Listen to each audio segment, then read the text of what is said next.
Superman is a 2025 American film written and directed by James Gunn and stars David Corenswet, Nicholas Hoult, Rachel Brosnahan, Nathan Fillion, Eddie Gathegi, and Isabela Merced. The plot follows Superman slash Clark Kent facing new challenges and inner struggles as he questions his purpose in the life that he's built. Well, I suppose this was kind of a long time coming for James Gunn. After taking over the DCU, we finally have the obligatory new Superman film. And I got to be honest, I wasn't really planning on watching this. Really, ever. I had really no actual motivation to see it. I was never really like a big Superman fan. Never really a big DC guy, but I do really like James Gunn. And if anyone could revive a kind of dying franchise, I really do believe that he is your guy. I did actually quite like the trailer, and after reading an interview with James Gunn, it just really sounded like he's been seeing recent world events the way that I do, the way that we should all really, and I could tell that he's been sad about what he sees. It's a shit show out there right now, and maybe now it was the perfect time for a Superman film because we really need a hero. One that will protect people who need it, and one that cares about something other than them fucking selves. One that makes a stand. So, once I decided that I did want to see this film, I was pretty excited, to be honest. And you know what else I was excited about? No fucking origin story. You can tell James Gunn had specific ideas of how to make this feel fresh, and in my opinion, it works. But not everyone agrees on that, I think. Cutting out the origin story we didn't need, in my opinion, saved a ton of time. And, for that, we didn't get a 3-hour movie that we didn't want. We all know the story. It's pretty simple, and it's been done so many times. It was kind of surprising and jarring at the same time as how you're dropped right in the middle of Superman's struggles. But also very effective, I think, because the film basically starts out with Superman losing his first ever battle. And you learn a lot about him pretty quickly, and I liked that a lot. And you see a Superman that is flawed, but also not afraid to be flawed, but also stops at nothing to keep people safe. And every version of Superman is like that, but it's articulated very well here, I thought. And I just found David Corenswet's portrayal of the character to be very, very well done, and true to the essence of Superman at the same time. And any Superman film is only going to be as good as the character's, performance or the actor playing him, because it just kind of has to be perfect. It has to have that Superman feel. We're talking about one of the most iconic figures in pop culture history, that has been around for almost 100 years and relevant for most of that time, if not all of that time. And I just really fucking liked this version of Superman. Dare I say, David Corenswet is my guy going forward. He's the guy that I want to see. I liked Henry Cavill's kind of angry, brooding Superman too. It was darker, a bit different, but Corenswet brings the wholesome back. He is kind of like, he's the Christopher Reeve of today, but with also James Gunn's and, David Corenswet's own touches. He just had the heart that I didn't even really realize that I was looking for. But Superman was always about compassion and as much as justice. And again, we need that kind of exactly right now.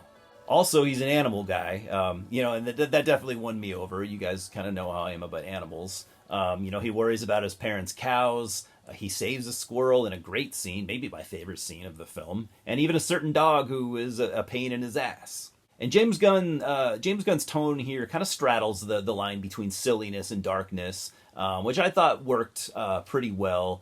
It has a tone similar to the Sam Raimi Spider-Man stuff, I thought anyways. So when the more serious things happen, it hits much harder because you kind of don't see it coming. And the story itself, I actually do like. Sure, it's very political, and you could draw parallels to certain current events, and I think that's fine.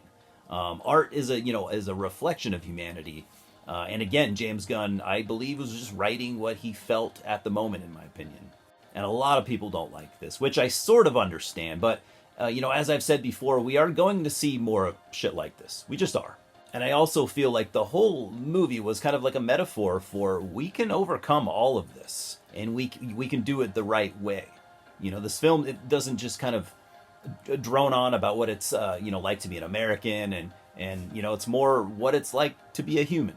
I mean, it touches on how Superman himself is not an American citizen or even a human, and how if someone doesn't look like you or comes from a different place, it's somehow okay to take their rights away completely. It touches on dictators as villains that attack countries that are weaker than them, and if that offends you or whatever, I'm not really sure what to tell you. That said, I have kind of mixed feelings about the Netanyahu / Putin-esque villain here. I could kind of take it or leave all of that because the Lex Luthor conflict I thought was really good, and there was plenty to do there as far as villains go. So especially with Lex having unlimited resources, he could have been the only villain here, which would have been fine. But I guess I could see maybe James Gunn wanted to do something again, do things differently. We'll do the typical Lex Luthor story, but we'll also throw in something new. I get that. I would have been fine without it. So we might as well talk about Nicholas Hoult's, performance of Lex, which I actually thought was good. Leagues better than the Jesse Eisenberg version, which I thought was terrible. I really liked how he was like super silly and over the top, unlikable, but also ruthlessly evil at the same time. Like there's a scene involving him that I won't spoil because it's a very important scene, but it shows what Lex is willing to do to get his point across. Which was so shocking, I think, because it's kind of a counter to the relatively comic book-esque tone of most of the movie. And there's a new villain also created for this movie called the Hammer of Baravia, who I liked a lot. He's got this cool look and felt like an old-school comic book character, but yeah, he was created for this movie. He wasn't in any of the comics. There's another kind of like surprise villain also, so I won't spoil that, but I thought it was fine, but not really all that necessary. And now I think we'll do like a Tarantino and we'll go right back to talking about Superman, the character. It's a stressful time for him, and for inspiration, he likes to watch a video recording of his parents that they, like a parting message they made for him right before they sent him to Earth as a baby. We've always known about Superman's parents. They've always been very integral to every Superman story, whether it be comic or movie. And I believe they do make appearances in pretty much every single Superman movie, like physical appearances, since, again, they're a huge part of Superman's origin story. And is, not only that, but his personal motivation to be a great man. Because even though he doesn't remember his parents, he was a baby when they died, he holds them in such high regard. They're his heroes.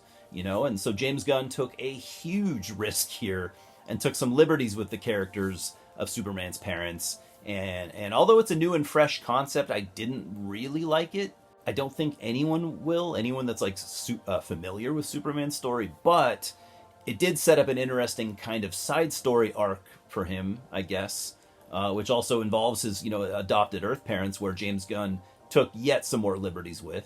And I did find a lot of this film to be jarring at first, until I got used to things. And I also felt that way about the Kents, Superman's parents. I think we've gotten used to, people like Kevin Costner and stuff playing them, and they're way different than that here. They're very, I don't know, like rednecks, I guess, here in the U.S. That's how we would describe people like that. But I thought about it, and I mean, they're farm people. They're farmers. They always have been. And this film reflects what those types of people are typically actually like. And it was new and fresh and kind of bold. And, I liked it, actually, once I was able to, get into it. I did like Clark's parents here. And, of course, I got to mention Lois Lane, played by Rachel Brosnahan. She's a very good Lois, I think. There aren't a ton of scenes with her and Clark. And there have been complaints about that, but the scenes with them too are very good. Some of the best scenes in the movie. And I like how the story takes place a bit earlier on in Superman's career, I guess you could call it. Being like maybe late 20s, early 30s, somewhere around there, and he's only been dating Lois for like 3 months. And they're still kind of figuring things out, and the relationship is pretty rocky. This gave it a real life feel, and I really loved that. And then there's the Justice League. Well, we're on some characters that I kind of almost missed. Or as they call themselves, the Justice Gang. You know, a working title that only Nathan Fillion's character likes, which I also kind of thought was cool and funny. And even though the worst part about a lot of comic book movies for me is just having way too many characters, just oversaturating everything, I really liked this version of the Justice League because it's only 3 people at this point, and although they work together when needed, Superman is not part of the what would become the Justice League. He's not there yet. So it's the Guy Gardner version of Green Lantern, played by Nathan Fillion, perfectly as always. You know, he's got the legendary Guy Gardner haircut and his trademark personality, which Guy was always kind of a dick, like an arrogant asshole in the comics. We also have Hawk Girl, played by Isabela Merced. Not the most exciting character here for me. She doesn't have a ton to do, and mostly fell flat in my opinion, except for the fact that she has one of the best scenes in the movie. So that just kind of makes up for everything else that she didn't really do. And then arguably the coolest of the Justice Gang is Mr. Terrific, played by Eddie Gathegi. As we all know, James Gunn, you know, has a huge soft spot for the obscure characters in comic books, as most comic fans do. And Mr. Terrific is already, you know, a fan favorite of this movie, even though most of us didn't even know who he was. Like I said, I was never a huge DC guy. I don't think I knew Mr. Terrific at all. And I would say the most elaborate like action fight scene in the entire movie is based around him, and it is an awesome scene, just choreographed so well. Oh yeah, and I almost forgot to mention Jimmy Olsen, who is you know, one of the reporters that works with Clark and Lois. They work at the Daily Planet, of course, and I really liked what James Gunn did with him here, which is he's pretty much written to be this ladies' man. Only he's completely oblivious to the fact that women just kind of constantly swoon over him, like he just doesn't even notice it happening. Again, totally unexpected, but was super funny and kind of brilliant. Now, correct me if I'm wrong. I don't remember Jimmy Olsen's character being like that, so maybe he was. I don't remember it. So let me know. But yeah, I mean, I'm giving Superman 2025 a 7.5 out of 10. It's a fresh take on the Superman story, and I really appreciated that, you know, quite a bit, especially for a movie I wasn't even really planning on watching. There's a lot here to like, in my opinion. You know, the characters I thought were cool. Not a lot of development, but the personality is there. Like with a lot of comic book movies, there's a lot going on, almost to that familiar feeling of just being completely overwhelmed. But I feel like James Gunn kind of pulls back just in time. I mean, it's not an overly long film, but some things I think could have been a little tightened, just a little bit to let things breathe a little better. That said, you know, I thoroughly enjoyed this movie, to my complete surprise. Cheers, guys, and I'll see you at the multiplex.